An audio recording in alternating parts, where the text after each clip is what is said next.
Pois é assim, eu quando me pediram, quando tentei pensar num tema, estava aqui a tentar partilhar, acho que sim, já está. É mesmo no Tá. rescaldo da pandemia, ver aquilo que ficou, ver aquilo que ainda podemos fazer. Pronto, era bom dizer que já terminou, mas ainda estamos assim com alguns cuidados e há regras que vieram para ficar. Eu estou a ver ali o António Esteveira é sempre aquele estudioso destas matérias, não é? Pronto, mas algumas questões vieram para ficar. E, entretanto, eu fiz uma pequenina apresentação sobre aquilo que para mim são as questões que retiro daqui, não é? Por exemplo, ainda na apresentação se dizia, esta questão da formação à distância foi de facto uma questão que veio com a pandemia e, a meu ver, eu não digo que vá substituir a formação presencial, porque nós também precisamos do contacto uns com os outros, mas em algumas situações vai ser de facto uma alternativa. Eu lembro-me de nós darmos estas formações em Fátima e lembro-me, por exemplo, da irmã Domingas ter vindo dos Açores de propósito para a formação. Portanto, de facto, eu senti-me ao mesmo tempo honrada, mas também com um sentimento de responsabilidade enorme. E, portanto, acho que assim favorece. Apelo mais uma vez, foi muito bom para mim que a APEC tivesse confiado em mim para fazer este trabalho de apoio e, portanto, quando precisarem, ou através do telefone, às vezes é mais fácil através de e-mails pôr as coisas, portanto, estejam à vontade para colocarem as vossas questões. O que é que eu destaco nesta altura de questões mais importantes e que ainda vamos ter que lidar com elas, está bem?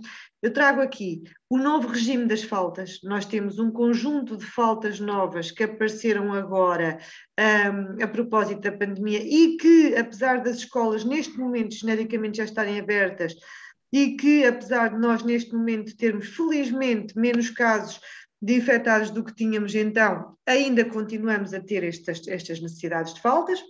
Trago ainda, mas enrico as faltas, eu trago-vos o regime destas faltas específicas a propósito da pandemia. Quem precisar, e se todos precisarem, depois até posso fazer através da APEC uma circular para toda a gente. Eu tenho um esquemazinho feito em Excel com todos os tipos de faltas, mesmo aquelas do casamento, aquelas do falecimento, as normais. Em época de pandemia continuam a existir. Se alguém tiver necessidade desse esquemazinho onde eu tenho a falta, quem é que paga e o quê, qual é o documento que têm que trazer, quando é que têm que informar, digam que eu depois envio, está bem? Eu trabalho assim, eu acho que é defeito de ter filhos. Eu agora já não posso dizer, antes eu dizia, isto é o defeito de ter filhos pequenos, que eu gosto de traduzir tudo por miúdos, não é? Porque às vezes para os meus filhos eu tenho que explicar as coisas, tinha que explicar, agora já são adolescentes, portanto agora esta já não é justificação, a justificação é mesmo que eu gosto de descomplicar as coisas, pronto. Depois temos o teletrabalho, e com o teletrabalho, ok, então eu vou mandar através da APEC para toda a gente, está bem? E vou aqui apontar, aliás, eu já trouxe aqui um papelinho para mandar e para ver, porque eu também quero ver quais é que são as vossas necessidades, está bem? E assim mando para toda a gente. Pronto, vamos falar um bocadinho do teletrabalho. O teletrabalho já estava previsto há muito tempo na lei. A verdade é que na sexta-feira passada foi aprovada na Assembleia da República a nova lei do teletrabalho. E, portanto, vamos ter regras novas e eu acho que vocês, escolas, vão ter que lidar com isto mais do que estavam a lidar até então. Se é verdade que a formação à distância não veio para substituir a presencial, mas veio para facilitar e em algumas situações sim, para substituir, o teletrabalho também vem agora em força. Flexibilidade do horário de trabalho. Nas nossas escolas isto não é uma realidade assim tão grande, mas nas escolas, por exemplo, e nós temos aqui escolas que têm a mesma congregação, têm as escolas e depois têm, por exemplo, um lar residencial de idosos. E aí lidam muito com esta questão da flexibilidade do horário. Marcação de férias, nós não temos grandes dificuldades, nem há novidades relativamente ao que tínhamos anterior. O que é que eventualmente eu vou chamar a atenção? Se calhar houve trabalhadores que, na sequência da pandemia, não conseguiram gozar as férias todas a que tinham direito no ano passado. E o que é que eu gostava de vos dizer? As férias nunca prescrevem, está bem? Portanto, as férias que eventualmente não gozaram o ano passado, o que é que nós vamos fazer com elas? Acumulam com as deste ano, ok? Das duas, uma, ou o trabalhador as pode gozar, se vocês acharem conveniente e se não causar perturbação ao funcionamento do serviço, ou não goza todas este ano e transfere algumas para os próximos anos, ou então não goza, abdica delas e vocês podem nas remunerar todas as que são acima dos 20 dias. É uma regra importante. No nosso caso, não sei, ao nível de professores não será uma realidade, mas eu senti esta dificuldade em algumas IPSS com que colaboro. Eu trabalho essencialmente para o terceiro setor e, portanto, dou apoio a várias IPSS e uniões de IPSS, e o que é que eu senti?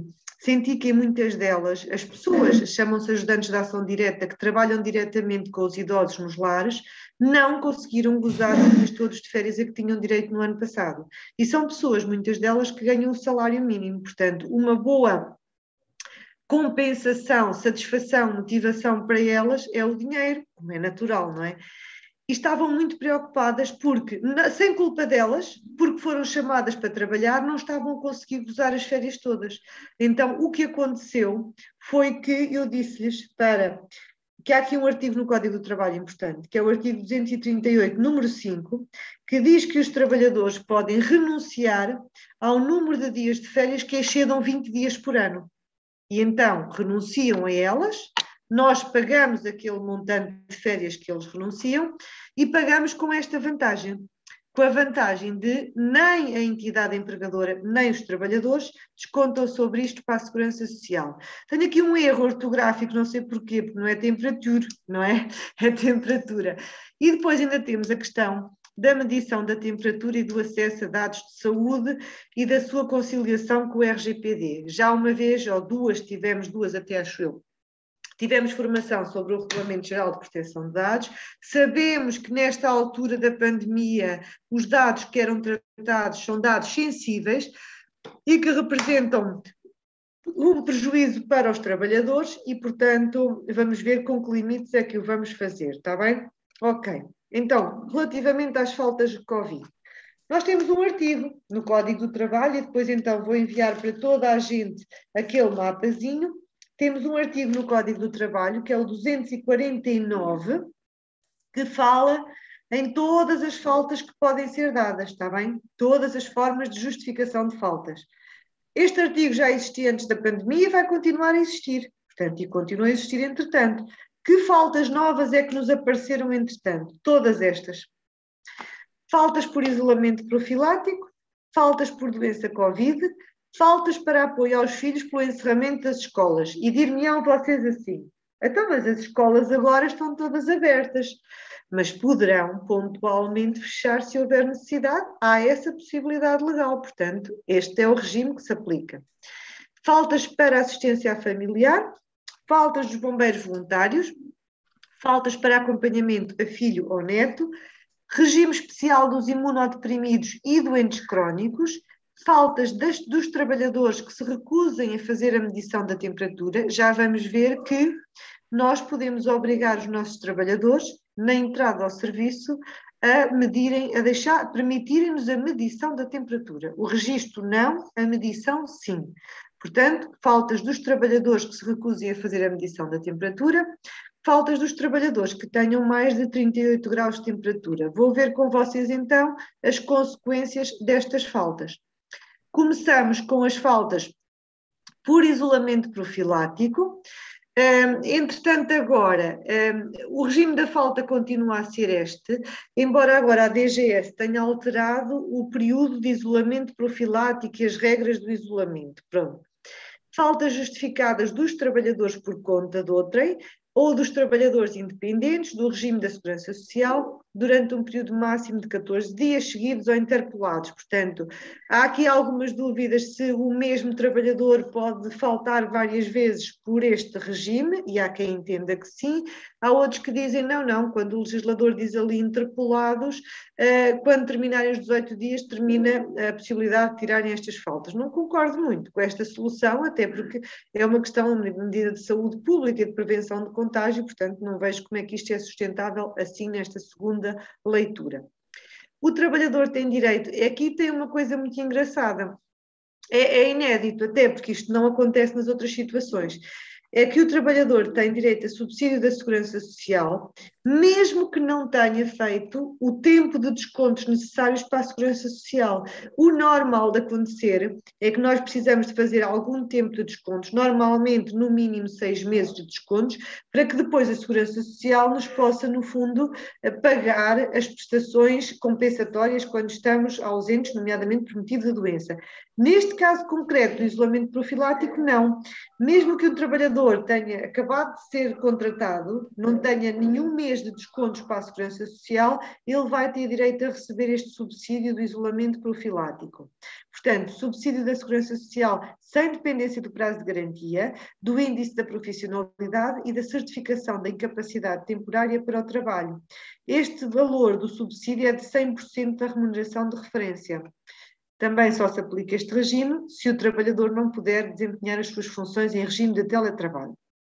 Portanto, há aqui 3 situações em que o legislador, em vez do trabalhador faltar, e desta ser a primeira solução que se aponta, a primeira solução que aponta é: será que o trabalhador pode ficar em casa em regime de teletrabalho? Se isso for possível, prefere que isso aconteça a ficar em casa em regime de faltas. Olhem, acontece isto a propósito do isolamento profilático, acontece isto, por exemplo, a propósito do encerramento das escolas dos filhos, e acontece isto a propósito do apoio a familiares que estejam numa situação de Covid ou de isolamento.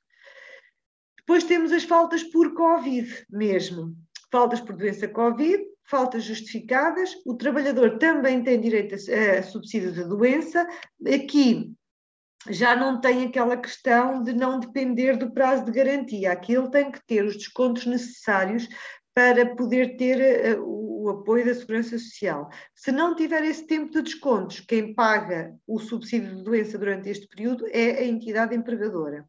Não está sujeito a período de espera, o que significa que recebe logo desde o primeiro dia, tem um valor de 100% da remuneração de referência líquida, limite máximo de 28 dias, ao qual é descontado o período de isolamento profilático. E depois dos 28 dias passa a receber menos, passa a receber para 55, depois para 60, 70. Aqui este regime não é um regime que me pareça muito justo, mas pronto. Depois temos as faltas para apoio aos filhos pelo encerramento das escolas. Atenção que há aqui uma regra que diz que este regime não se aplica aos trabalhadores de serviços essenciais, porque para esses são criadas as escolas de acolhimento para os filhos. Este regime aplica-se apenas para os trabalhadores que não são trabalhadores de serviços essenciais e então permite justificar as suas faltas quando as escolas dos filhos estão encerradas, com um subsídio de 66% da remuneração. Mais tarde, já a 22 de fevereiro deste ano, veio-se arranjar aqui uma solução, que foi quando os filhos dependem maioritariamente daquele progenitor, por exemplo, situações de famílias monoparentais ou outras, é possível, caso esta pessoa opte por ficar mesmo em casa a tomar conta daquela criança e reconheça que não é possível ficar em regime de teletrabalho, porque eu acho que aqui o legislador também não ponderou, ou então se calhar tem filhos, ou não tem filhos, ou tem filhos que são uns santos, porque só mesmo na ideia de um legislador que não está neste mundo é que pensa que é possível pais com filhos com menos de 12 anos ficarem em casa. É que não é tomar conta dos filhos, é acompanhar os filhos na frequência das aulas à distância e simultaneamente a trabalhar. Portanto, isto aqui não bate muito certo uma coisa com a outra. Faltas para assistência à familiar, faltas justificadas, mas não remuneradas. Então, se eu tenho um filho que a creche fecha e eu fico em casa com ele, posso ter uma remuneração de 66%. Se eu tenho um pai que frequenta um centro de dia e o centro de dia fecha, tenho direito a que a falta seja justificada, mas não tenho direito a que a falta seja remunerada.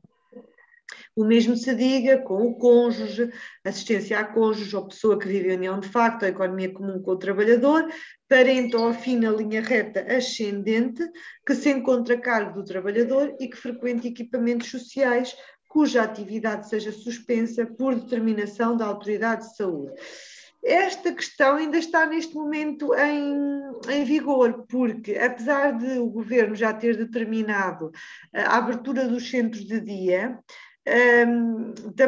também veio esclarecer que eles só poderiam abrir quando houvesse regras de condições de segurança para a sua abertura, e em alguns sítios estas condições não estão asseguradas e, portanto, optaram por uma questão de prudência por ainda não abrir. Levantam-se aqui alguns problemas mais do ponto de vista da sanidade mental dos idosos e do afastamento da questão vetados versus esta questão da segurança da saúde pública. Faltas dos bombeiros voluntários. Um trabalhador que seja bombeiro voluntário e que seja chamado pelo comandante dos bombeiros para prestar socorro ou transporte a vítimas no âmbito da doença da Covid-19, tem direito a que a sua falta seja justificada. Vocês, na qualidade de entidade empregadora, vão se limitar apenas a justificar a falta. Quem pagará esta falta será a Autoridade Nacional de Emergência e Proteção Civil. Faltas para acompanhamento a filho ou neto, falta justificada, decorrente do acompanhamento e isolamento profilático por situações de grave risco para a saúde pública, decretado pelas entidades que exercem o poder da autoridade de saúde, ou de doença por Covid-19, até ao limite de 14 dias. Portanto, esta situação também confere direito a um subsídio de assistência a filho e subsídio de assistência à neto e não depende de prazo de garantia. Mas aqui é importante também que, mais uma vez, o trabalhador tenha a possibilidade de ficar em casa em regime de teletrabalho. Eu faço um scanner depois e mando. Agora estou numa formação. Estava aqui a tentar. Não faz mal, é online, hoje não me ouvem. Irmã Salomé. Eu por acaso saí no quarto, não olhei mais para aquilo, conforme veio, pousei. Mas está lá. Queria tentar. Irmã Salomé. Então é para ser de hoje, é assim, eu logo à noite ainda te posso mandar. Pronto, bom. Regime especial dos imunodeprimidos e doentes crónicos. Não é para ter este regime de faltas. Irmã Salomé. Irmã Salomé já.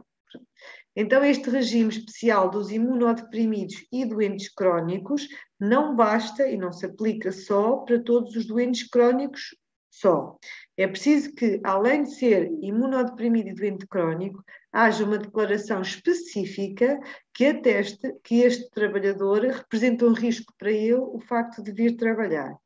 Imunodeprimidos e doentes crónicos que, de acordo com as orientações da Autoridade de Saúde, devam ser considerados de risco, designadamente os hipertensos, os diabéticos, os doentes cardiovasculares, os portadores de doença respiratória crónica, os doentes oncológicos e os portadores de insuficiência renal, podem justificar a sua falta ao trabalho mediante a declaração médica, desde que não possam desempenhar a sua atividade em regime de teletrabalho. Portanto, mais uma vez, a questão do teletrabalho é aqui colocada sempre como colocada sempre como alternativa. Pronto. Faltas dos trabalhadores que recusem fazer a medição da temperatura. Os trabalhadores não podem recusar fazer a medição da temperatura. E se o fizerem, estão a desobedecer a uma ordem de instrução legal neste momento. Antes da Covid, se alguém me dissesse que eu, para entrar em algum sítio, que tinha que autorizar a medição da temperatura, eu diria logo não, é que nem pensar. Agora, foi o próprio legislador que veio dizer que, excepcionalmente, por motivos pandémicos e para a proteção da saúde das outras pessoas, é admissível que isto se faça. Portanto, faltas dos trabalhadores que recusem fazer a medição da temperatura na entrada ao serviço é uma falta injustificada, na medida em que estão a recusar cumprir uma ordem legal e não remunerada, está bem? Enquanto que, se porventura o trabalhador não se opõe minimamente a que lhe meçam a temperatura, autoriza esta medição e apresenta uma temperatura igual ou superior a 38 graus e por isso não o podemos deixar entrar, aí é uma falta justificada, mas remunerada. Portanto, a consequência é, na situação de desobediência, falta injustificada e não remunerada, na situação em que não se opõe à medição da temperatura, é uma falta justificada, mas não remunerada. Estamos vistos então com o novo regime de faltas. A estas faltas acrescentam-se todas aquelas que nós já vimos anteriormente. Teletrabalho, uma nova realidade laboral? Não, não é uma nova realidade laboral. Aliás, nós, a nível europeu, fomos dos primeiros países a consagrar a modalidade de teletrabalho na lei. Ela já estava prevista no Código do Trabalho desde 2003. Mas não deixa de ser curioso ver os dados do INE, que dizem que em 2017, em Portugal, apenas 1,7% dos trabalhadores trabalhava em regime de teletrabalho. Ou seja, apesar de ele já estar previsto na lei há tanto tempo, portanto, estou a falar entre 2013 e 2017, estou a falar de 14 anos, ok? Apesar de ele já estar previsto há tanto tempo na lei, ainda continuavam as empresas a ter muita relutância a recorrer ao teletrabalho. Eu tenho uma leitura muito simples disto e não me ponho aqui com grandes filosofias. Eu acho que nas nossas empresas não se recorre ou não se recorria ao teletrabalho por uma questão muito simples, que é, nós temos uma tendência natural para desconfiar das pessoas. E se não temos os trabalhadores ali debaixo do olho, se não estamos a ver constantemente o que eles estão a fazer, temos uma tendência para desconfiar das pessoas. Acho que se aposta demasiado nesta questão da presença física, em vez de apostarmos na questão da responsabilização.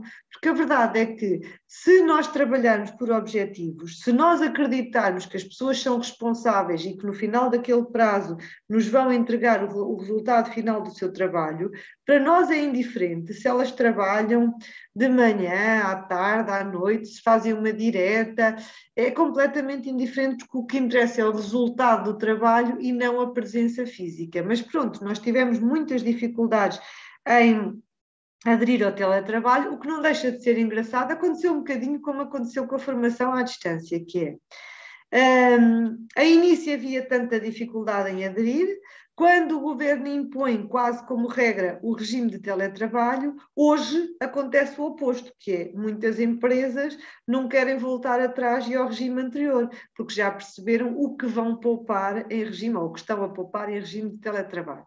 Portanto, o regime de teletrabalho, tal como está previsto no Código do Trabalho, é diferente daquele que nos apareceu na altura da pandemia. Vou-vos dar aqui 3 ou 4 diferenças essenciais. No Código do Trabalho diz assim: para se fazer um regime de teletrabalho é necessário um acordo escrito entre o trabalhador e o empregador. Não foi isso que aconteceu. O que agora a lei veio dizer é que os trabalhadores... O recurso ao teletrabalho não depende do acordo, pode ser solicitado pelo trabalhador ou pode ser imposto pela entidade empregadora. Portanto, primeira diferença.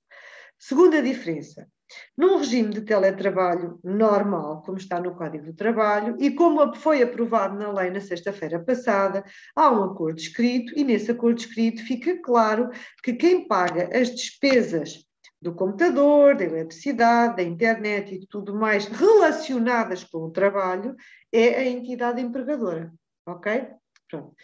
Não aconteceu nada disto neste teletrabalho especial, portanto, muitas pessoas foram com o seu computador, tiveram que dividir o computador com os filhos que estavam também a ter as aulas à distância e foi o que foi possível arranjar. Agora não. Isto também ficou salvaguardado nesta lei que foi aprovada, que as despesas relacionadas com o trabalho são assumidas pela entidade empregadora. Também ficou claro nesta nova regra, que há direito na mesma a subsídio de refeição, ou seja, que o teletrabalhador não pode ser prejudicado nesta parcela.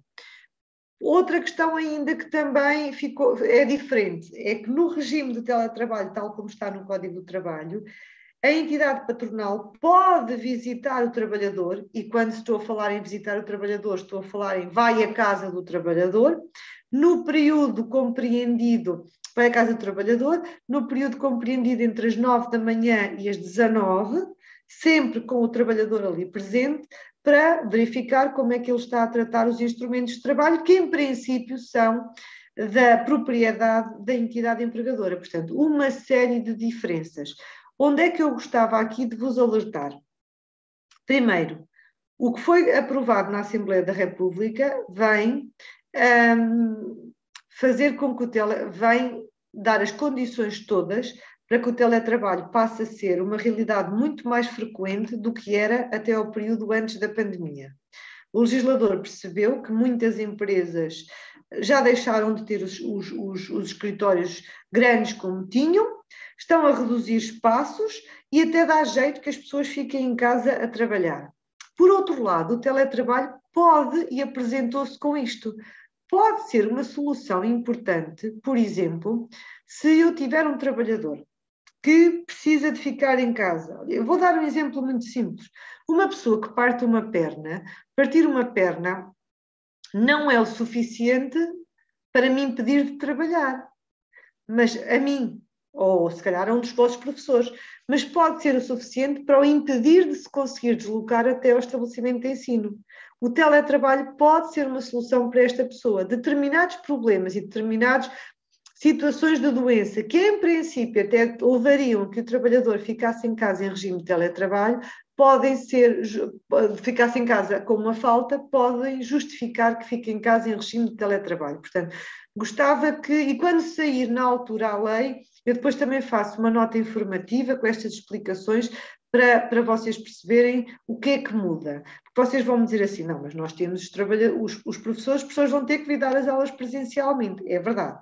Mas temos um conjunto de categorias profissionais que trabalham nas nossas escolas que podem vir a recorrer ao teletrabalho, nomeadamente uma categoria especial de trabalhadores, que são pais com filhos com menos de 8 anos. Não me perguntem o porquê dos 8 anos, está bem? Foi aqui uma questão de compromisso entre as forças que negociaram a lei, porque normalmente o que nós vemos no regime da parentalidade é aquela fasquia dos 12 anos, o que ficou aprovado na lei foi os 8 anos, ou seja, pais com filhos com menos de 8 anos podem pedir, e vai ser difícil nós negarmos, para ficar em casa em regime de teletrabalho. Vai ser difícil nós negarmos, grosso modo, porque se eu estiver a falar de um professor, vou-lhe dizer que não, mas se calhar se eu estiver a falar de alguém que trabalha na secretaria, não vai ser assim tão fácil dizer que não. Até porque nestas questões relacionadas com a parentalidade, nós temos uma entidade que é a CIT, Comissão para a Igualdade no Trabalho e no Emprego, e teremos que explicar à CIT o porquê de não autorizar o trabalhador a ficar em casa. Portanto, preparem-se que quando a lei for publicada, vejo isto como uma coisa que vai acontecer com muita frequência, tal como agora, ao abrigo do Estatuto da Parentalidade, os pais e mães com filhos menores de 12 anos podem pedir para trabalhar em regime de flexibilidade de horário ou horário a tempo parcial. Horário a tempo parcial ninguém vem pedir porque também ganha proporcionalmente. Flexibilidade de horário muita gente vem pedir. Num futuro o que eu acho que vai acontecer vai ser esta questão do teletrabalho, ou seja, nós vamos ter muitos pais e mães a pedirem-nos para trabalhar em regime de teletrabalho e não vai ser tão fácil assim nós dizermos que não. Portanto, vamos estar atentos quando sair a lei, perceber algumas coisas desta lei. Já vos disse então a questão do subsídio de alimentação, já vos falei na necessidade de haver uma adenda ao contrato de trabalho onde fica claro se há ou não horário de trabalho. O melhor para o teletrabalhador é a isenção do horário de trabalho. Quem é que é o proprietário dos instrumentos de trabalho, do computador e do que quer que seja, que a entidade empregadora paga as despesas, não paga as despesas de eletricidade da casa toda, mas participa com as despesas, porque parte daquelas despesas são afetas ao trabalho. E uma questão muito importante, e agora aqui é importante porque, olhem, até o meu marido na sexta-feira estava muito nervoso, ele trabalha numa área completamente diferente da minha. Então dizia-me assim, e é uma área onde habitualmente as pessoas telefonam quando precisam aos trabalhadores e depois eles atendem, pronto, assim não há esta questão dos horários de trabalho assim muito definidos e estanques. Então ele dizia-me, então quer dizer que agora com aquilo que foi aprovado, eu não posso trabalhar a um trabalhador, porque às vezes acontece eles terem necessidade de telefonar uns aos outros fora do horário normal de trabalho, que é mesmo necessário. Quer dizer que agora não posso ligar aos meus trabalhadores fora do horário normal de trabalho? Calma. O que ficou aprovado na lei foi relativamente ao estatuto do teletrabalho e mesmo assim é a regra e há exceções. Ou seja, se eu tiver um trabalhador em regime de teletrabalho, em regra, salvo em casos excepcionais, eu não o posso incomodar para além do horário normal de trabalho. Mas é uma regra que tem exceções. Há situações excepcionais, medidas excepcionais, situações excepcionais merecem medidas excepcionais. Portanto, é possível. Por outro lado, e agora aqui é a Filipa Jurista a falar, se eu puser o trabalhador em regime de teletrabalho, ok? E com uma isenção do horário de trabalho, isenção do horário de trabalho implica que não há hora fixa de entrada nem há hora fixa de saída, ou seja, à semana e nos dias da semana eu posso, em princípio, ligar a qualquer hora. Se houver bom senso de parte a parte, eu acho que esta regra não tinha que estar lá. Se houver bom senso, quer da parte da entidade empregadora, que entende que só deve incomodar os trabalhadores fora do horário normal de trabalho, se houver mesmo necessidade para o fazer, e havendo mesmo necessidade, o trabalhador também percebe e aceita. O problema é que nem as entidades empregadoras muitas vezes são sensíveis a este ponto, e agora vamos começar, se este direito depois passar para o Código do Trabalho, que também vai ser revisto novamente, vamos passar a ter trabalhadores com excesso de zelo, ou seja, de cada vez que alguém desliga fora do horário normal de trabalho, pode haver aqui algumas chatices a este nível. Já lá vamos, António. No teletrabalho, o educador tem direito... Sim, António, já disse que... O educador tem direito a receber um valor de subsídio de alimentação quando a entidade oferece alimentação em espécie no estabelecimento de ensino, se assim for, como definir esse valor. Ora bem, nós vamos ter que ver isto no vosso contrato coletivo de trabalho. Isto é algo que eu vejo e depois também vos digo. Porquê?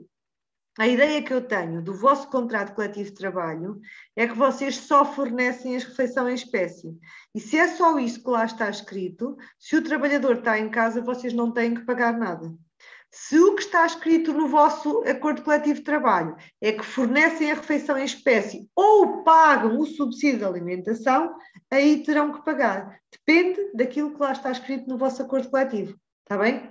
Mas depois também vejo e também digo a questão do regime de isenção do horário de trabalho. Acresce normalmente 20% ao salário. Sim, é verdade, António. A exceção é quando é o próprio trabalhador a abdicar de receber este suplemento remuneratório. Está bem? O que só pode acontecer se for um trabalhador que desempenhe funções de chefia. São as únicas situações em que isto pode acontecer. Ok? Pronto. Mas também, vamos ser honestos, ninguém sabendo que pode ganhar este valor, quer dizer, ninguém não. Eu pessoalmente, se me dessem isenção do horário de trabalho e me dissessem assim, mas não te conseguimos pagar os 20%, para mim, a isenção do horário de trabalho já é um benefício, não é? Porque dá-me a possibilidade de escolher as minhas horas de entrada e de saída de acordo com aquilo que são as minhas necessidades e de articular as necessidades de trabalho com as necessidades de funcionamento de serviço. Acho excelente. Portanto, aqui, ok. Limites, regras e condições. Portanto, mantermos atentos. Estará para muito breve para sair, então, quer a nova lei do teletrabalho, quer as alterações ao Código do Trabalho, que vão sair mais umas quantas, ok? Agora, estejam preparados, porque quando sair, acreditem que vão ter muitos trabalhadores com filhos com menos de 8 anos a pedir-vos para trabalhar em regime de teletrabalho. E aí o que vocês têm que analisar é as funções. E há funções que são incompatíveis com o regime de teletrabalho. Mas é assim, eu ainda hoje de manhã dizia a um cliente meu que é da mesma maneira que para mim é evidente que uma pessoa que trabalha por turnos rotativos e que não pode falhar nas horas de entrada e de saída, que não pode trabalhar com flexibilidade de horário, para mim é evidente, não é? Porque eu não posso dizer à pessoa que está no turno da noite, olha, a tua colega de manhã, que está com flexibilidade de horário de trabalho, em princípio entra às 8, mas tem ali uma margem que pode entrar até às 10. Não posso fazer isto, não é? Com escalas. Há trabalhadores que pedem, portanto, vamos cá ver o que é que nos vai acontecer aqui com o teletrabalho. O que temos neste momento ainda nesta lei especial Covid, e uma das mais importantes é o Decreto-Lei 10A/2020, de 13 de março, que foi o primeiro a sair, foi o que fechou as escolas, o que criou uma série de regras novas, que ainda está em vigor e já foi alterado mais de 20 vezes. Continua-se a referir à questão do teletrabalho, e diria que é um teletrabalho atípico, porque não é o teletrabalho normal. Ok, Inês, posso pedir-lhe para explicar novamente a questão do subsídio de alimentação? Pode, mas até melhor do que isto, esperem lá, alguém me pode colocar aqui no bate-papo qual é que é presentemente o vosso acordo coletivo de trabalho da APEC? Que eu assim já vejo esta questão, está bem? E já volto a ela. Ah, boa, espetacular, e colocam aqui tudo. O subsídio de refeição é atribuído a todos os trabalhadores abrangidos pelo presente contrato por cada dia de trabalho, um subsídio de refeição no valor de 4,85, quando pela entidade patronal não lhe seja fornecida a refeição. Está explicado. Então é assim, o trabalhador está em regime de teletrabalho, não sendo possível fornecer a refeição, temos que pagar 4,85 por dia. Já agora, a mesma pessoa, os mesmos pai e filha simpáticos que me colocaram aqui este artigo, podem-me colocar o artigo da isenção do horário de trabalho? Diz o António, o da AEP prevê mas prevê ou seja, não sendo possível um, temos que pagar o outro, pois, exatamente. Já agora podem-me colocar aqui o artigo da isenção do horário de trabalho, que assim já se via isto para dar resposta ao António. Dava jeito. Nada, Inês. Estão a ver, estamos aqui a colaborar. Não tem? Então, se não tem, António, o valor não vai ser muito diferente dos 20%, mas então é calculado de outra forma, está bem? É como se o trabalhador trabalhasse todos os dias, exatamente, 1 hora de trabalho suplementar ou 2 horas de trabalho suplementar por semana, dependendo da modalidade de isenção de horário de trabalho que tem. Pronto, vai calcular nesta forma, mas não vai oscilar muito. Normalmente, feitas as contas, não varia muito dos 20%. O que nos diz então este artigo 29, nesta altura pandémica específica para o teletrabalho, e vamos aguardar depois o que está aí previsto na lei para sair, durante a vigência do presente decreto-lei. Este decreto-lei eu costumo dizer que é o decreto-lei da pandemia, porque foi publicado na altura com aquelas medidas todas,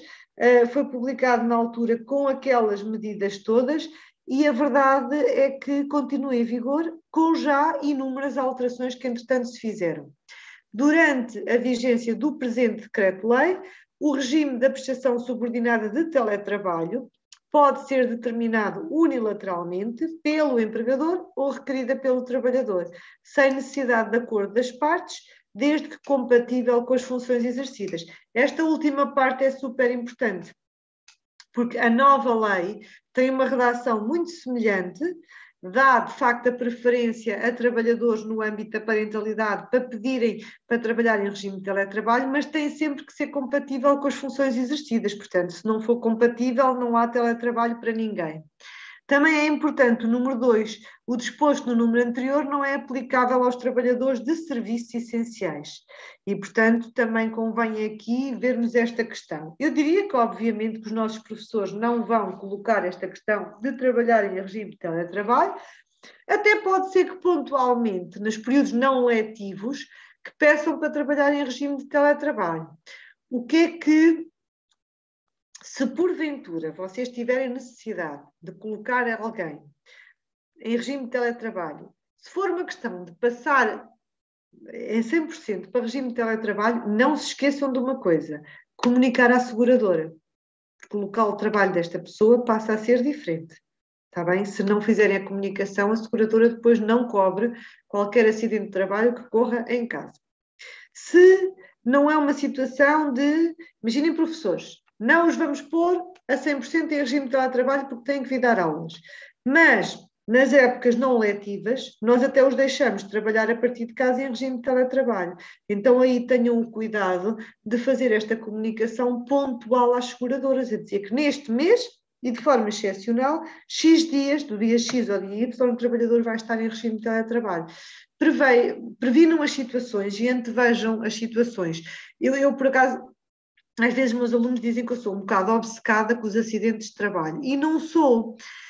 Só que eles acontecem e às vezes quando eu dou algumas sugestões como estas, eu tenho sempre algumas pessoas assim que me dizem, se Deus quiser não há de ser nada. E eu digo, pois mas às vezes não é porque Deus quer que acontecem os acidentes de trabalho, é porque nós nos pomos a jeito e portanto nós temos é que evitar uma situação em que depois de existir o acidente de trabalho eu tenho a seguradora a descaracterizá-lo, portanto vamos prevenir todas estas situações anteriormente.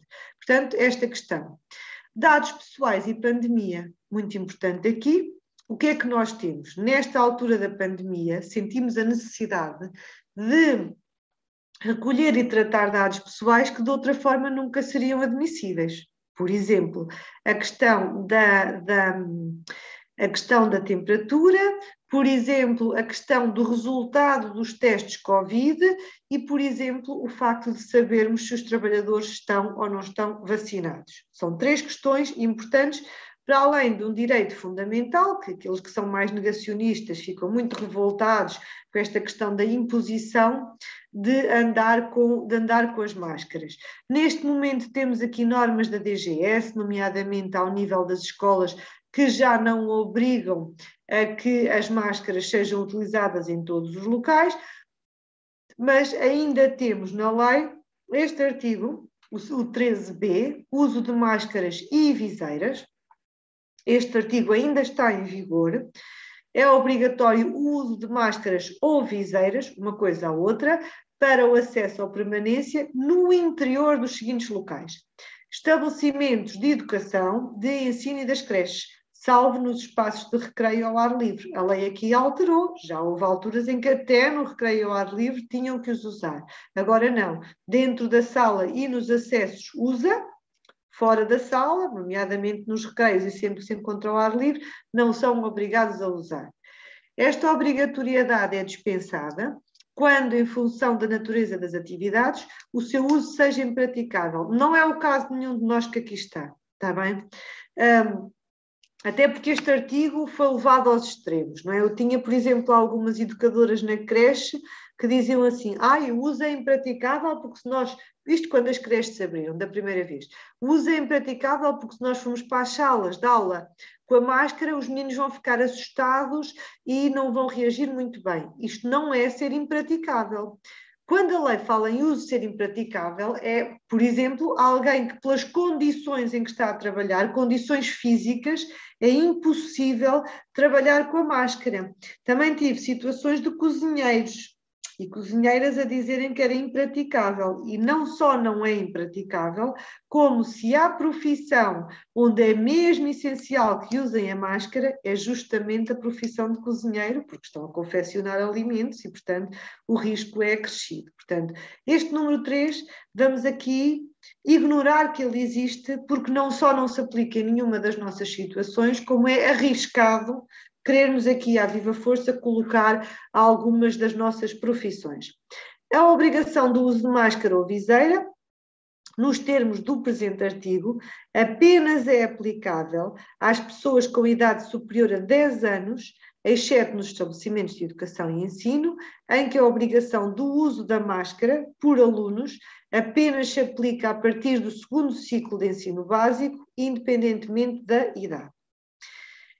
Esta obrigatoriedade é dispensada mediante declaração e apresentação de atestado médico, de incapacidade multiusos ou declaração médica, no caso de se tratar de pessoas com deficiência cognitiva, do desenvolvimento e perturbações psíquicas, declaração médica que ateste que a condição clínica da pessoa não se coaduna com o uso das máscaras e viseiras, incumbe às pessoas ou entidades públicas ou privadas que sejam responsáveis pelos respectivos espaços ou estabelecimentos, serviços e edifícios públicos ou meios de transporte, a promoção do cumprimento do disposto neste artigo, sem prejuízo do disposto no número seguinte.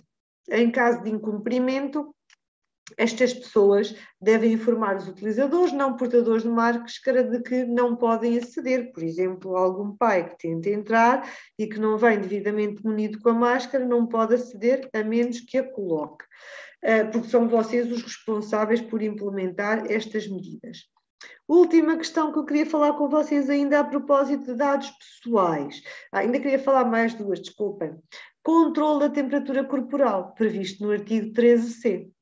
No atual, e aliás falei disto quando comecei por falar no regime das faltas, no atual contexto da doença Covid-19, exclusivamente por motivos de proteção da saúde do próprio e de terceiros, podem ser realizadas medições de temperatura corporal a trabalhadores para efeitos de acesso e permanência no local de trabalho. Portanto, não há nada que proíba a entidade empregadora e proteja o trabalhador relativamente a esta questão da temperatura. É um dado pessoal sensível? Sim, é um dado pessoal sensível. Agora, muito foi discutido a propósito de, então, mas o RGPD diz que não se podem tratar dados pessoais sensíveis. O RGPD tem um artigo, que é o artigo 9º, que diz que, de facto, em regra, não se podem tratar dados pessoais sensíveis, mas tem 10 exceções, e uma exceção é precisamente por motivos de saúde pública e para prevenção de contágio. Portanto, discutiu-se tanto, inclusivamente em debates televisivos, quando a norma está lá. Há uma exceção ao regime de proibição genérica e é por motivos específicos. A medição da temperatura, eu não fico com dados do trabalhador. Eu fico apenas com esta indicação de está ou não está com temperatura superior a 38 graus. Isto porque os 38 graus depois foi um complemento trazido pelo Serviço Nacional de Saúde, que definiram qual é que era a temperatura que já não era aceitável para este nível. Pode-se então medir a temperatura. Para medir a temperatura não precisamos do consentimento do trabalhador. Para registar a temperatura, sim. Portanto, o disposto no número anterior não prejudica o direito à proteção individual de dados, sendo expressamente proibido o registro da temperatura corporal associado à identidade da pessoa, salvo com expressa autorização da mesma. Portanto, para medir a temperatura, eu não preciso que os trabalhadores consintam. Para registar a temperatura e dizer que o António tem esta temperatura assim, eu preciso que ele me dê expressamente a autorização para que isso aconteça. E quem é que vai poder fazer a temperatura? Vai poder fazer a medição da temperatura? Não tem que ser obrigatoriamente um enfermeiro ou um técnico de saúde. Tem que ser qualquer pessoa que trabalhe na vossa instituição e que, pela missão que lhe é entregue de medir a temperatura, já agora não se pode medir através dos meios invasivos, pela missão que lhe é entregue de medir a temperatura, está obrigado ao dever de sigilo e confidencialidade, ou seja, não pode divulgar aquela informação. E o que faz com esta informação? Bem, ou deixa o trabalhador entrar ou não deixa o trabalhador entrar. Se o trabalhador apresenta uma temperatura corporal abaixo dos 38 graus, entra tranquilamente. Se é acima dos 38 graus, não entra e tem a sua falta justificada e remunerada. Tenho aqui, ok. Boa, António, gosto muito desta pergunta. É legítimo perguntar aos funcionários se estão vacinados? É legítimo e devemos fundamentar com o seguinte: esta para mim é das melhores perguntas que vocês me podiam fazer e aos alunos a mesma coisa, porque em Portugal o governo assim decidiu que não ia ser obrigatório a vacina à Covid-19. Poderia ter decidido o contrário, por motivos de saúde pública, e poderia ter decidido o contrário. Nós não podemos discriminar os trabalhadores, como não é obrigatório, é legítimo a qualquer trabalhador e a qualquer aluno recusar-se a tomar a vacina. Eu estou a dizer isto, mas se há pessoa a quem irrita esta posição é a mim. porque eu acho que legítimo é, mas nós não podemos pensar só em nós, temos que pensar nos outros com quem nós trabalhamos. Se eu vivesse sozinha, se eu não tivesse pais e sogros, se eu não tivesse responsabilidade, porque vou muitas vezes para locais onde trabalho com pessoas mais vulneráveis, aí não havia problema nenhum em dizer que não queria ser vacinada. Podia ter as paranoias todas que me apetecesse, que não ia ter problema nenhum. O problema é que eu tenho responsabilidades pelas minhas redes familiares e pelas pessoas com quem trabalho. E então eu acho mesmo, e custa-me muito aceitar, estas pessoas que se recusam a tomar a vacina. Por isso, na minha opinião, e sempre por motivos de saúde pública, e atendendo, António, à especificidade do público com quem nós trabalhamos, e isto é algo que tem que ser muito bem explicado quando se faz este pedido de informação, eu não vou recusar que um trabalhador que não está vacinado, não posso recusar que ele venha trabalhar, mas posso lhe perguntar se ele está ou não está vacinado e posso lhe explicar porque é que é tão importante ele estar vacinado. O mesmo se diga com os alunos. Já agora, dizer-vos que na altura em que se começou o plano de vacinação, e sabendo eu que era impossível nós obrigarmos os trabalhadores a vacinarem-se, também me metia muita confusão que os trabalhadores se recusassem a vacinar-se. Olhem, eu acho que a maior parte das pessoas até está muito mal informada, porque algumas das coisas que se foram dizendo na comunicação social foi passando assim de forma pouco acrítica, não é? Quer dizer, pouco crítica. Ou seja, disse-se aquela coisa de que de antes, para se produzir uma vacina, eram necessários 7 anos para a vacina não oferecer risco para ninguém. Pois, só que se calhar de antes, eu tinha um laboratório a trabalhar para esta vacina. E agora tive uma série de laboratórios a trabalhar para uma vacina que ia salvar o mundo de uma pandemia terrível. Se calhar de antes, eu tinha uma evolução tecnológica, se calhar não, de certeza, muito inferior à que tenho hoje. Os timings e a pressão dos problemas que estavam a acontecer fez com que se acelerasse e, portanto, as coisas mudam e evoluem. Se a vacina é 100% segura, nem eu nem ninguém pode dizer que é, mas tomar um Benuron também pode trazer problemas.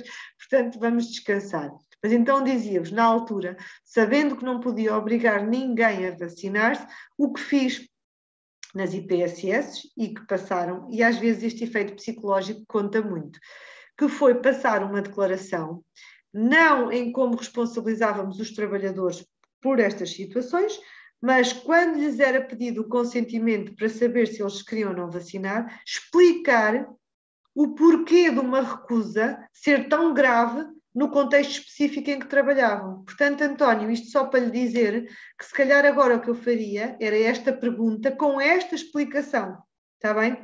Se calhar até posso passar aqui o exemplo que deixem-me cá ver é como é que eu aqui pronto. Acho que posso passar aqui o exemplo do texto mais ou menos que passei. Ok.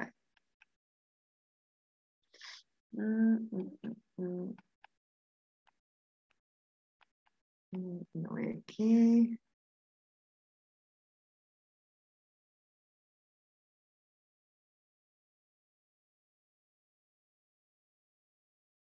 Pronto. Com certeza que haverá pessoas mais puristas que acharão. Olha, a verdade é que vou-vos dizer: os casos em IPSS, onde houve, uma coisa é ser uma pessoa doente oncológica que se recusa a tomar a vacina porque o próprio médico assim o aconselha, ou tem dúvidas, ou uma grávida em que os médicos tinham dúvidas, ou as crianças em que os médicos até dada altura tiveram dúvidas, e aqui eu respeito. Outra coisa diferente é pessoas que não têm qualquer contraindicação para a tomada. E então foi eu primeiro expliquei tudo o que era a vacina, quem é que tinha que tomar, quem é que não tinha que tomar, e pronto. Isto já agora foi utilizado quer para os trabalhadores, quer para os utentes, quer para os seus representantes legais. Declaração de recusa informada. O nome da pessoa, portador de número de identificação civil, tal, trabalhador, utente da... Já estou aqui a dizer uma informação, mas não é dado pessoal, portanto. desde o dia tal, declaro que me responsabilizo pela recusa em aceitar que me seja administrada a vacina contra a Covid-19 e que fui devidamente informado pela equipa de enfermagem dos benefícios inerentes à vacinação, bem como das possíveis complicações e riscos que decorrem desta minha decisão. Também garanti que, em caso de recusa, não serão adotados quaisquer procedimentos discriminatórios no contexto da assistência nesta instituição. Mais declaro que, na qualidade de trabalhador ou utente de uma estrutura residencial de pessoas idosas, estou consciente, e eu acho que isto que é importante, do risco associado a esta minha recusa e assumo total responsabilidade pelas suas consequências, nomeadamente o contágio de terceiros. Este dissentimento pode, por minha livre vontade, ser revogado a qualquer momento. É assim. Então, e se um trabalhador se recusa a tomar a vacina e depois fica infectado e vem infectar os outros? O que é que eu faço? O que é que eu faço? O que é que eu faço com esta recusa informada? Eu não vou prender esta pessoa, mas eu acho que houve efeito psicológico de todos aqueles a quem eu pedi para assinarem isto. Porque a verdade é que, depois de lerem até ao fim o documento, poucos deles conseguiram dizer que não.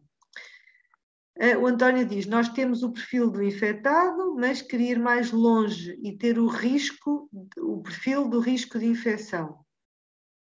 António, ligue lá o micro e explique-me lá exatamente o que é que pretendia, que é mais fácil. Já liguei, ou seja, nós temos o perfil do infectado com a plataforma Covid do Conselho de Torres Vedras, da Delegação de Saúde. E até agora todos os casos que nos apareceram de alunos infectados são alunos não vacinados. Se eu conseguir saber a priori que alunos é que não estão vacinados, eu consigo traçar um perfil de risco. Ok. Na turma tal, ou no curso tal, ou no ano tal, consigo traçar um perfil de risco. E, eventualmente, fazer reformulações ao plano de contingência. Ok. Pode usar esta informação para isto. Ou seja, Okay. Está a usar a informação, que é um dado pessoal sensível, sim, mas para efeitos de prevenção de contágio. Exato. Que é aquela situação que o artigo 9º, número 2 do RGPD lhe permite usar. Mas deve fazê-lo por escrito, António. Sim, sim. Explicar o porquê. Ou seja, eu não quero saber se estão ou não estão vacinados só porque sim. Eu quero saber porque com isto consigo proteger a saúde dos outros. Outro cuidado que tem que ter, e muito importante, que é não pode discriminar quem está relativamente a quem não está. Sim, por isso a Se minha... bem que nesta questão da não discriminação é mais ou menos, não é? Vê a minha relutância em perguntar. Porque perguntar pode ser logo um ato de discriminação, como as coisas estão agora, é tudo discriminação. Pois sim, mas isso já é um excesso de zelo. Então, mas, António, podemos ir um bocadinho mais longe. De cada vez que eu tento viajar, imagine, e que não estava vacinado ou que não tinha um teste negativo à Covid, discriminavam-me porque não me deixavam entrar no avião. Discriminavam-me porque eu à sexta-feira não podia entrar no restaurante se não tivesse o teste negativo. Sim, ou mas depois a a vacinação. doutora Filipa, sabe como é que são os pais e a escola? Ali já não é tão líquido. Eu tenho lá gente doida completamente. Sei. Tenho ali gente Porque eu também doida. sou mãe. Olha, Pais doidos que acham que o Covid não existe e que isto é tudo uma invenção. E tenho lá essa gente. Olha, e depois há as outras como eu, que têm filhos, que acreditam em algumas fake news e que o meu filho mais velho não se queria vacinar. E eu disse, não tens alternativa. Até aos 18 anos é uma decisão que me cabe a mim e ao teu pai. E ele, mas e se a vacina um dia me vier a trazer um problema disto ou daquilo? Filho, não tens alternativa. Não tens alternativa. O que eu costumo responder é que os indivíduos que tomaram a vacina da varíola em 1780 já morreram todos. Pronto. Eu, por acaso, então já agora, e só porque estamos a terminar, e depois, entretanto, também vocês podem pensar... Vou desligar o micro, certo? Está esclarecido? Tá. Doutora? Sim. Desligo? Desliga. Muito obrigado. Eu, para sensibilizar, nestas sessões de sensibilização para a importância da vacina e porque uma imagem vale mais que 1000 palavras, partilhei isto. Partilhei isto que não estou a partilhar, pois não? Já estou. Esta fotografia foi tirada em 1901 por este senhor. À esquerda, uma criança não vacinada e que contraiu a varíola, e à direita, outra que recebeu a vacina contra a mesma doença. Pronto. Acho que às vezes há que levar assim estas coisas para o choque, para as pessoas perceberem. Não, eu nesta questão da vacina vou-vos dizer, e foi este o meu papel de mãe, e acho que é este o vosso papel de educadores, até com estes pais mais extremistas, que é uma boa altura para nós ensinarmos aos nossos filhos e alunos a importância e o nosso papel social. Tomar a vacina para mim não o fiz por mim, fiz-o pelos outros. E eu acho que é uma boa altura dos nossos meninos, dos nossos filhos e dos nossos alunos serem sensibilizados para isto. Pronto. Relativamente às vacinas, estamos entendidos. Relativamente aos testes Covid, ninguém se pode recusar a partir do momento em que seja obrigatório testarem. Eu sei que relativamente às escolas os pais têm que dar autorização, portanto, havendo essa possibilidade a nível legal, nós não podemos obrigar ninguém a fazer os testes. Mas isso, a mim, António, eu faria esta situação, está bem? Eu faria e explicaria por escrito, ok? O que é que eu ainda me faltava dizer-vos? Relativamente à alteração do horário de trabalho. Podemos alterar o horário de trabalho de um trabalhador? Por exemplo, foi possível fazer isto numa altura mais aguda da pandemia, esta alteração do horário de trabalho.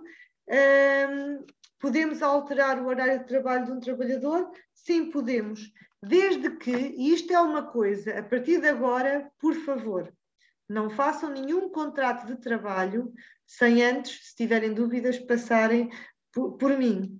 Porquê? Porque é muito importante que no contrato de trabalho não esteja lá escrito especificamente um determinado horário de trabalho. Porque o que a lei vos diz relativamente aos horários, e isto, quem escreveu horários de trabalho nos contratos de trabalho depois lidou com este problema, que é, o António tinha um horário de trabalho das 9 às 5, eu precisei de o pôr a entrar mais cedo e a sair mais cedo e precisei do consentimento dele. Sabe porque é que isto aconteceu? Porque nós demos um tiro nos pés quando colocámos no contrato de trabalho o horário de trabalho do António, que não se coloca. Coloca-se o período normal de trabalho do António. Portanto, muito cuidado com esta questão. Nós temos, qualquer uma das vossas escolas, tem a possibilidade de alterar o horário de trabalho. Estou só à procura. De alterar o horário de trabalho do trabalhador, desde que não o tenham definido previamente no contrato de trabalho. Aqui está, artigo 217. A alteração do horário de trabalho é aplicável o disposto sobre a sua elaboração com as especificidades constantes nos números seguintes. A alteração do horário de trabalho só é possível quando ou não está definido no contrato de trabalho ou não está definido no contrato coletivo de trabalho. Ou seja, o vosso contrato coletivo de trabalho não proíbe, portanto, se não proíbe, é porque permite. Pronto, acho que já percorremos um conjunto de matérias importantes para esta altura. Temos ainda tempo para as vossas dúvidas. Irmã Domingas, olá, como está? Tudo bem?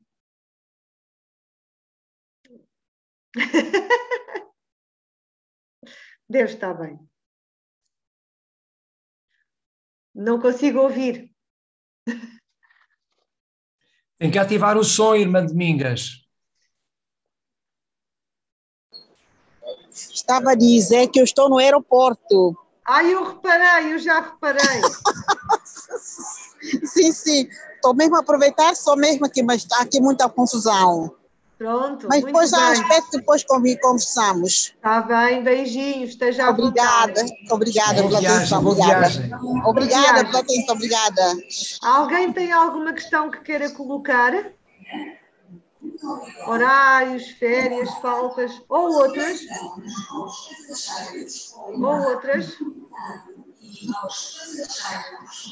Ah, sim, temos aqui. A Vera diz, ok.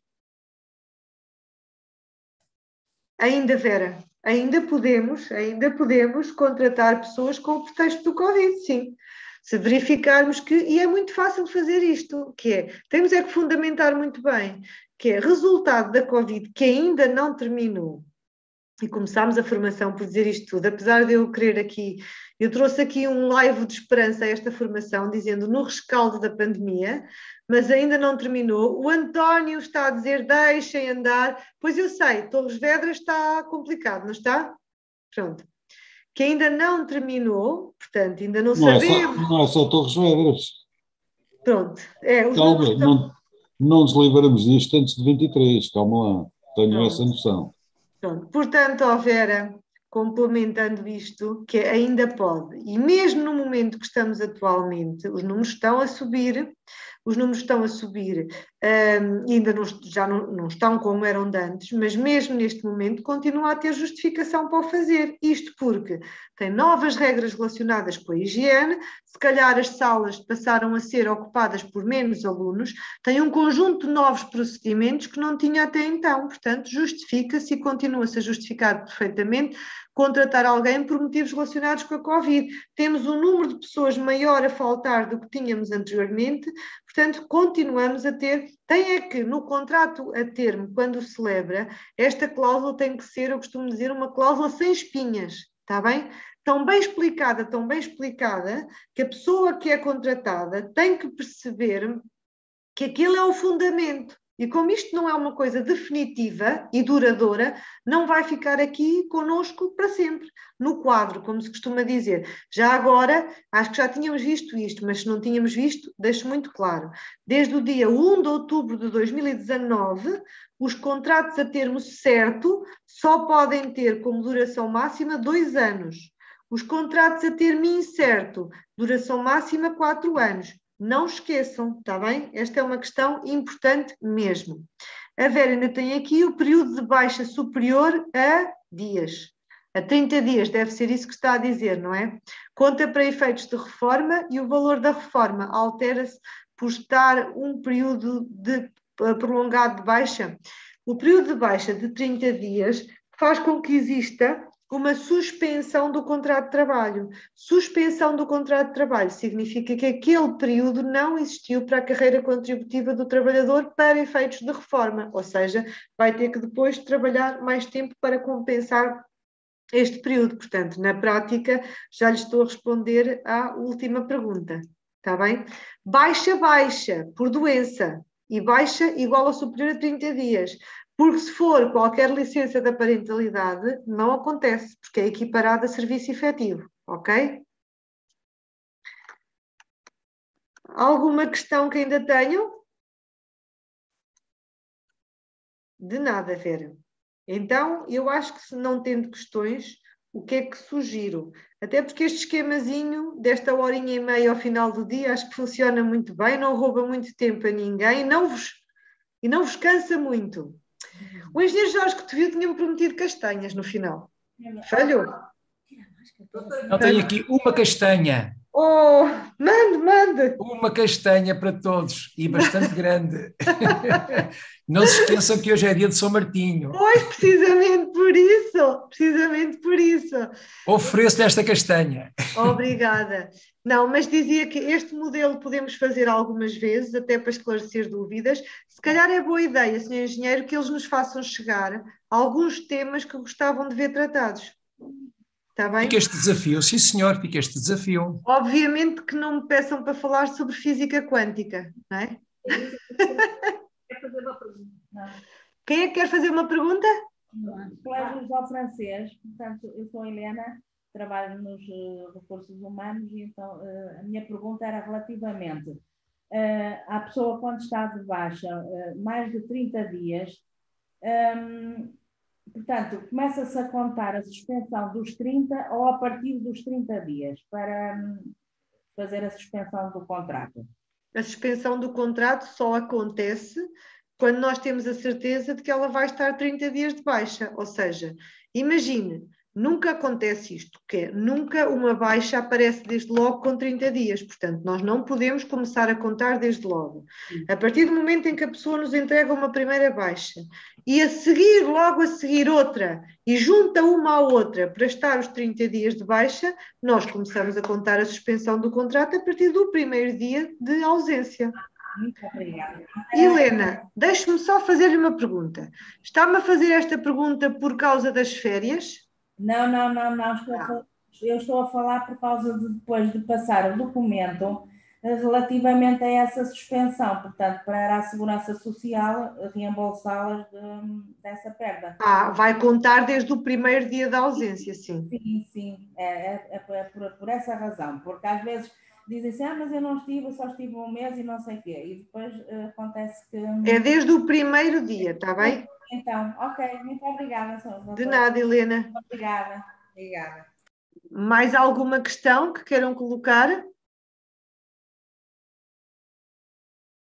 Não? Parece que não. Pronto, muito obrigado, doutora Filipa. Obrigada, eu. E já sabem que vão receber a gravação, dentro de dias vão receber a gravação desta sessão, assim como também esses documentos que a doutora Filipa, entretanto, o tal vai mapa mandar. das faltas, o tal mapa das faltas. É. Sim, E este senhor. PowerPoint, este pequeno PowerPoint. Sim,